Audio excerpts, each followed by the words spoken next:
You haven't opened a game from years ago, and before the main menu even loads, your chest tightens a little.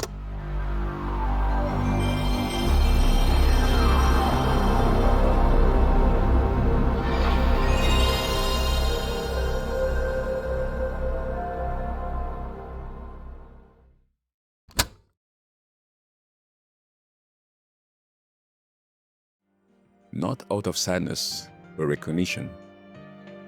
It's like walking through your childhood neighborhood and realizing the air still smells the same. The title screen, just old sound effects.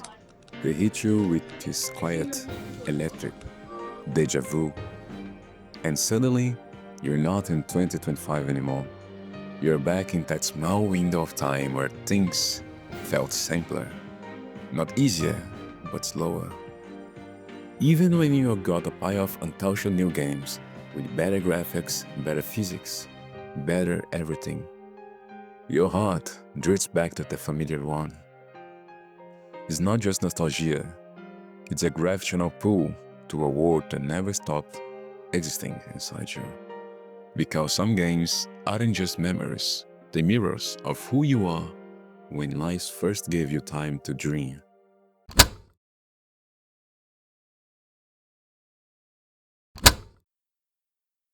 Nostalgia is weird, isn't it? It's this bittersweet time machine that works in reverse. You don't move through time, time moves through you. Revisiting a game from your past feels like stepping into an emotional echo. You can feel the ghost of your younger self playing it, how you used to hold the controller, the exact snacks you had, the playlist running in the background. Every detail is imprinted in the circuitry. When you play a game, it's not really to beat the game, it's to remember how it felt to be someone else for a while. Someone who didn't yet know what deadlines or taxes or burnout were.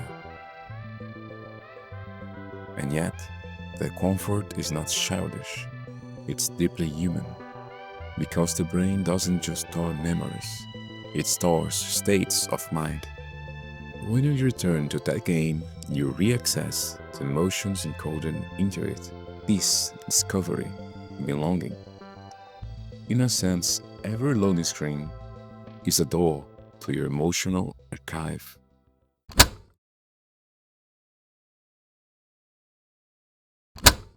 Then there's the rhythm of familiarity, the flow state you can only reach when a game feels like a second nature. You already know where everything is, when the soundtrack drops, which corner hides a secret item. It's not changing anymore, but it doesn't need to be. In that comfort, there's a form of quiet power. The same kind of peace a pianist feels when they play a song they've known for years, fingers moving without thought, body remembering what the mind forgot. Modern games can be stressful in disguise. Endless tutorials, notifications, daily quests that mimic real-life chores. But in these old worlds, there is no pressure to perform, no metrics, no matter. Just you in the rhythm of something familiar, looping perfectly. Even speedrunners, those digital poets of precision, find new meanings there. They turn nostalgia into art, turning repetition into transcendence. It's a mastery as meditation. And maybe that's why we go back. Because in those words, we already mastered something. And mastery feels good when a real life feels uncertain.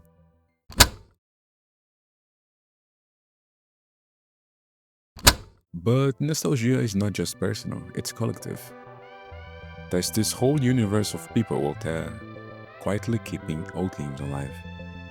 Forums that still post tips for 20-year-old RPGs, Discord servers built entirely around one long-dead multiplayer, streamers introducing classics to a generation who never touched a CRT screen.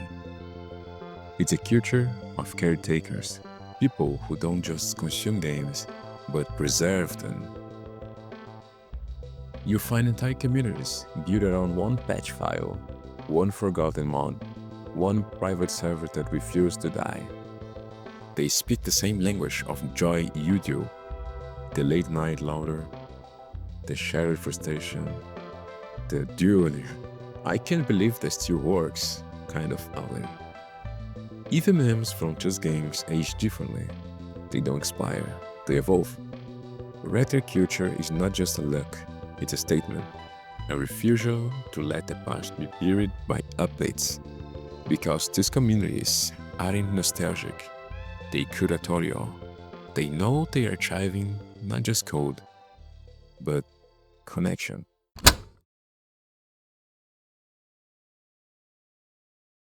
This is where it gets philosophical.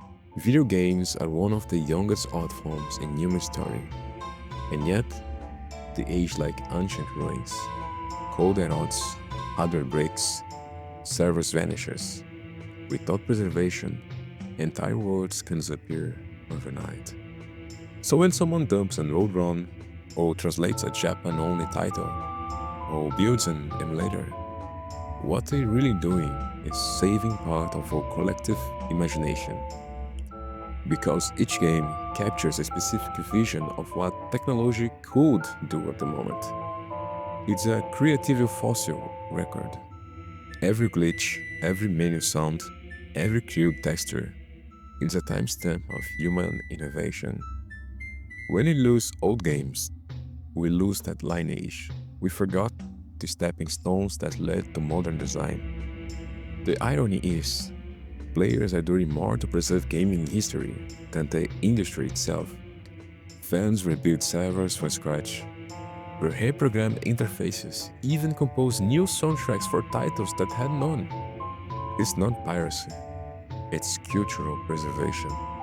Because to preserve a game is to keep a story alive that the world forgot how to tell.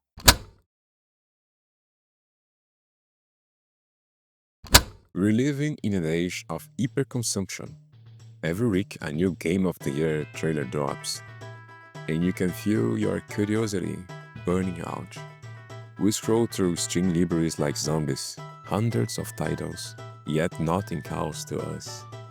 That's the paradox of abundance. When everything is available, nothing feels special. So we go back to the games that mean something, not because they're perfect, but because they ours. The industry sells innovation, but what players crave is intimacy. And the truth is, the most replayed games aren't the biggest or the flashiest. They are the ones that understood something timeless. That play, as it's called, it's about presence, about being fully inside the moment. And when a game captures that, it becomes immortal.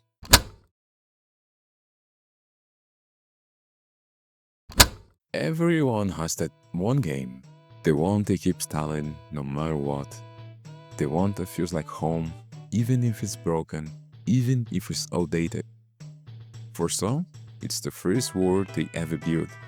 For others, the first world they ever escaped to. We measure our lives in savers and replace childhood, adolescence, adulthood, all bookmarked by the titles we play along the way. Replay an old game long enough and you realize it's not the game that changed. You did. But the game hosts a version of you that once believed magic could live inside the screen. That's why we go back.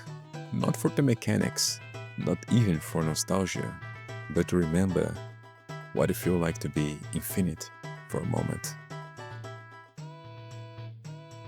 We don't return to old games because we can't move on. We return because some stories deserve to be relived. Because in a world obsessed with the new, revisiting the old is a quiet act of rebellion. It's saying, I don't need more, I just need meaning. And maybe in the glow of that outdated UI, we remember that play, the pure act of discovery, is not something you grow out of. It's something you carry forward. Even when the pixels fade, the feeling stays. Hello guys, Raven here. thank you so much for the support and for watching. And if you like, leave a comment. I like. And what games feels like home to you? Thank you so much. And I see you in the next checkpoint.